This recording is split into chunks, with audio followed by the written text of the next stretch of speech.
Bom dia, minha gente. Bom dia. Muito bem. Quero me permitam cumprimentar a minha avó, Madalena Reis, que me dá uma enorme alegria da sua companhia na manhã de hoje. Essa mulher valente e generosa, a quem todos nós tanto devemos. Meus cumprimentos ao prefeito deste município, meu amigo Adilson Gomes Filho, a Renata, sua esposa.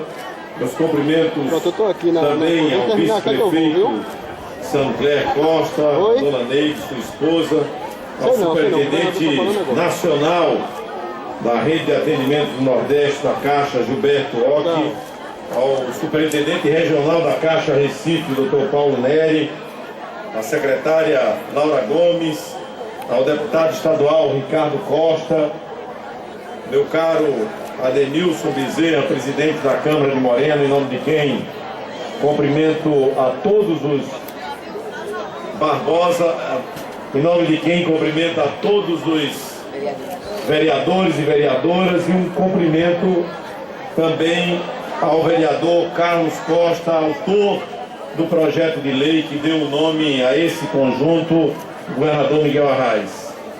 Minha cara Rosana Mota, secretária de Desenvolvimento Social e Direitos Humanos, meus prezados amigos que aqui representam tantos outros mutuários, e os cumprimento em nome de Marcelino, de Poliana e de Jaqueline, que serão os próximos e as próximas moradoras deste conjunto habitacional. O prezado Flávio Figueiredo, presidente da Companhia Habitacional do Estado de Pernambuco, em nome de quem cumprimento a nossa equipe.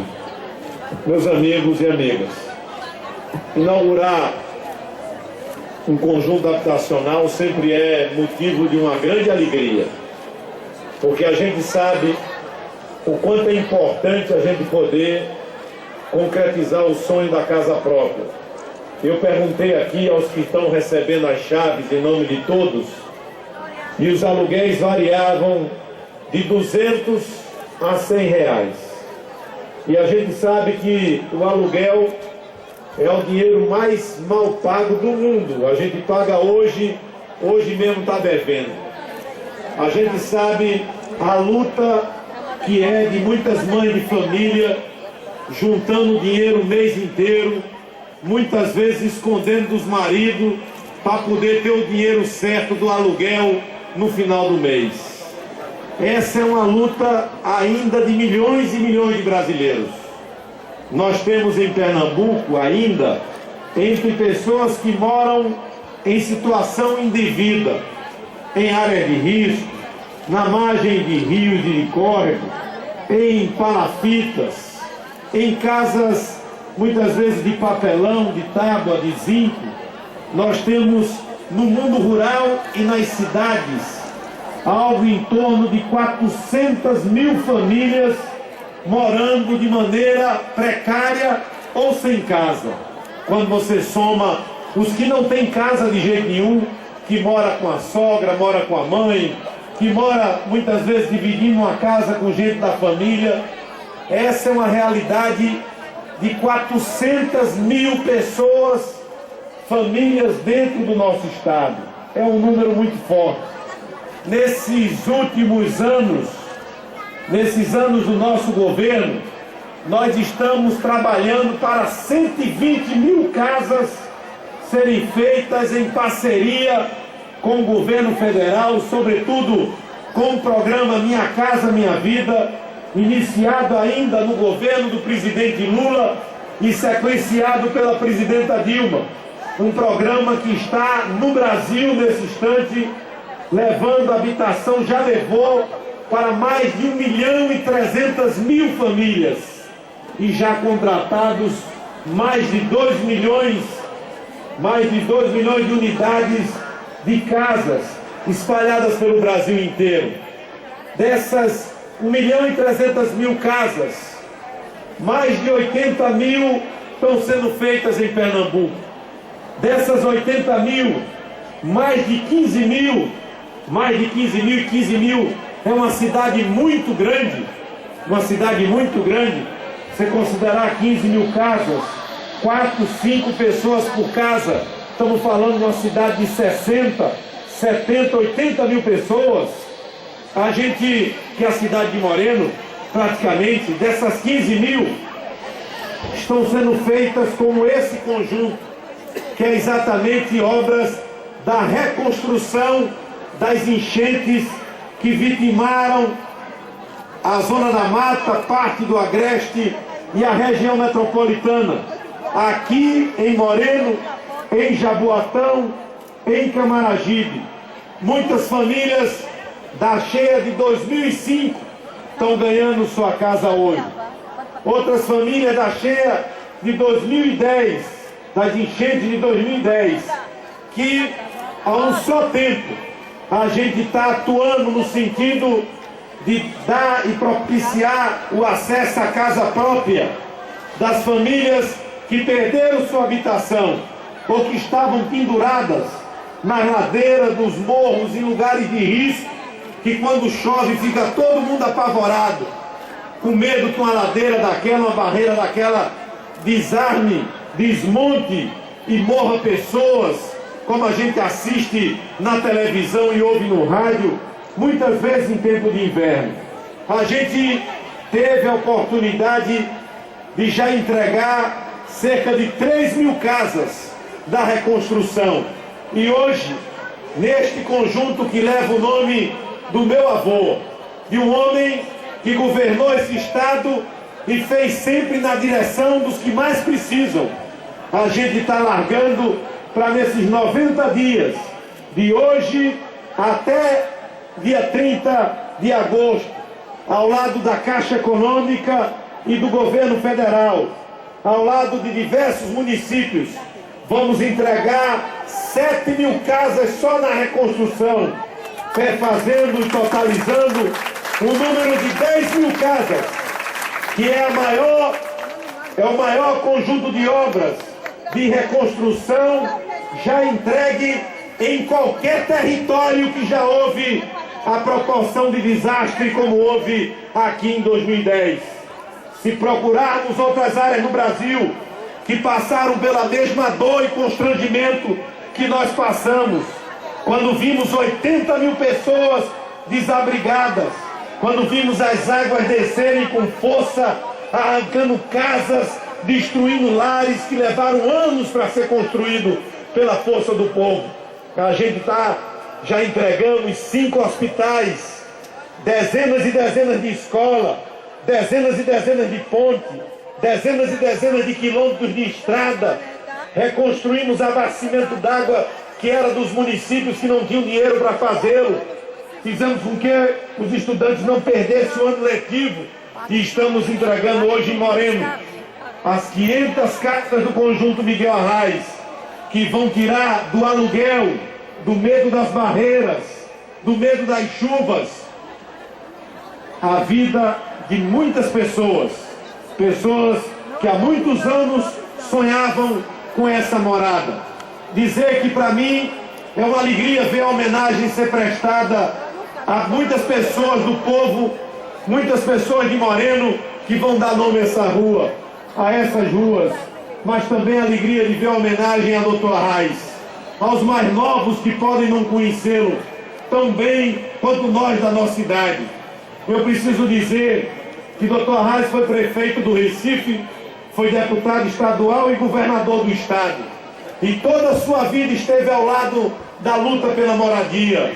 Foi com ele que nas terras de ninguém, em Casa Amarela, surgiu o primeiro movimento social de luta pela habitação e pelas ocupações de terras do latifúndio urbano que constrangiam milhares de cortadores de cana, de pessoas que migravam da Zona da Mata em busca de emprego no Recife e viram no Dr. Arraes como prefeito, como parlamentar, um homem solidário às mulheres do povo lutando pelo chão de casa para sair do aluguel. Foi com ele que se construiu pela primeira vez na história da gestão pública no Brasil Dizem os livros de urbanismo, os livros de arquitetura que se ensinam nas universidades. O primeiro mutirão feito, que hoje é um grande bairro de Jaboatão, Cajueiro Seco, nasceu da luta da Igreja Católica, das mulheres, dos pescadores, da beira da praia de Piedade, que queriam ter um chão de terra para morar. E ele, como governador, fez o primeiro mutirão da história brasileira, puxado por um governo. Foi também pela luta dele como governador que bairros surgiram nessa região metropolitana do Recife. Aqui próximo ao entrar no Recife, tem um bairro maior do que muitas cidades, que se chama Roda de Fogo. Eu era jovem estudante e acompanhava o meu avô. Quando chegamos à praça que tinha o sindicato dos jornalistas, na frente da antiga Secretaria de Saúde, a Praça Oswaldo Cruz, e vi ali uma legião de mães, de crianças e de pais de família, que tinham ocupado um terreno que era do velho Inanques, e tinha ordem de despejo, e ele ia assumir o governo, faltava 15 dias nas eleições de 86, e aquelas mães e pais de famílias apavorados, que a polícia tirasse aqueles daquele terreno nas madrugadas que antecediam a posse do Dr. Arraes. E eu vi ele subir num carro de uma televisão que estava cobrindo a entrevista, dizer às mães de família: voltem para casa, tenham calma, que daqui a 15 dias vou assumir o governo, vou lá onde vocês estão e nós vamos lutar pela casa. Hoje ando pelas rodas de fogo, vejo mulheres do cabelo branco, vejo crianças que testemunharam essa cena, que me toca o coração de dizer que a luta pela habitação e pela moradia é uma luta daqueles que optam pelo lado da luta do povo, que sabe muitas vezes o sofrimento de um pai e de uma mãe apavorado com aluguel atrasado, apavorado morando numa barreira. A gente sabe o valor que é ter a coragem de fazer o que o presidente Lula fez no seu segundo mandato. Soprava uma crise internacional, a economia perdia rumo e perdia fôlego no mundo inteiro, e o presidente Lula chamou a então chefe da Casa Civil, Dilma Rousseff, chamou governadores para entender por que casa para o povo pobre era tão cara, passava-se tantos anos pagando. E no meio desse caminho encontramos muita gente cobrando gordas taxas, que engordavam as burras das seguradoras, que levavam dinheiro para os que não precisam e deixavam com que os que tinham necessidade de casa não pudessem ter a casa. Chamou o presidente Lula para que os governadores e prefeitos tirassem o imposto do tijolo, das esquadrilhas, da telha, do cimento, do material hidráulico, para baixar o preço, para a gente poder fazer essas milhares e milhares de casas que estão sendo feitas em parceria, o povo, o governo e os governos, fazendo com que o Brasil seja mais justo, que enquanto tiver gente dormindo em palafita, dormindo em casa de barro e de taipa, morando na rua, com dificuldade, ainda há injustiça, e a gente tem que ter força para lutar contra as injustiças, coragem de enfrentar a injustiça, capacidade de nos indignar diante dos desequilíbrios. Eu queria dizer que a homenagem que se presta ao Dr. Arraes é uma homenagem merecida a um homem que dedicou a sua vida à luta do povo. E quero dizer, aqui próximo à minha avó, que ele aqui vai se sentir bem, porque aqui ele vai estar ao lado de pessoas que ele sempre esteve ao lado quando governou. Que aqui ele estará bem acompanhado e cuidado dessa linda vista que vocês vão ter, que a gente possa, toda vez que a gente que mora aqui desanimar, lembre-se que o velho Arraes nunca desanimou, nunca se entregou às dificuldades, sempre enfrentou as dificuldades. Se inspire numa vida digna, honrada e de luta, de um homem do povo que tão bem fez aos que mais necessitam. Quero dizer, por fim, a cada companheiro e cada companheiro: a casa nós conquistamos, mas tem outras coisas a conquistar. Que a gente possa conquistar o emprego, encher a nossa casa daquilo que a gente sonha e ter dentro da nossa casa, sobretudo, o sossego e a paz. Que a gente possa aceitar os filhos que Deus nos deu. Há pouco eu falei com uma jovem que está estudando enfermagem, que tem uma filha especial de 7 anos. E ela disse há pouco aqui, para vocês virem, que foi exatamente a chegada de uma filha especial que fez ela descobrir dentro dela a força que ela não sabia que tinha, de lutar, de ir atrás, de ver que o amor supera essas dificuldades e a gente cresce diante dessas dificuldades. Por isso eu quero dizer a ela, como também a outra moradora que está esperando o neném, que vocês possam ser felizes aqui, respeitar um ao outro, ter nesse bairro um ambiente de cooperação, ajudar quem está precisando, respeitar os vizinhos, não botar aquele som alto que às vezes incomoda no final de semana, poder ajudar e tratar bem as pessoas, fazer daqui um bairro que nasça já com uma outra cabeça, de uma outra forma, onde as pessoas que moram aqui sejam pessoas da paz, da tranquilidade, da concórdia, pessoas que são pobres, mas são decentes, honradas, um lugar que a gente possa mostrar que não é porque em outros lugares se tem mais dinheiro que é melhor, que às vezes dinheiro estraga. O bom é a gente ter decência, o bom é a gente ter fé, o bom é sempre ser generoso. Por isso eu quero desejar a todos que vão morar aqui uma boa morada, que esse bairro cresça junto com o Moreno, meu caro prefeito, que você assumiu há tão pouco tempo, e quero lhe dizer que lhe vejo sereno enfrentando as dificuldades. Governante tem que saber enfrentar dificuldades com tranquilidade, com firmeza. As dificuldades de hoje serão a estrada larga que você haverá de abrir na vida do povo de Moreno, para construir uma nova etapa dessa cidade. Uma cidade que é símbolo do latifúndio urbano.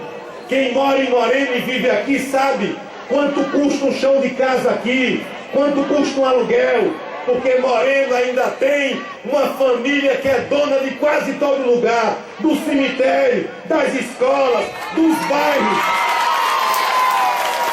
E a gente tem que seguir lutando para um dia ver isso se acabar e a cidade ter tranquilidade para viver, crescer, gerar oportunidade e, sobretudo, gerar felicidade na vida de tantas pessoas. Que Deus abençoe a vida dos que vão morar aqui. Um grande abraço. Com as palavras do governador Eduardo Campos, encerramos essa solenidade, agradecendo e desejando a todos boa sorte em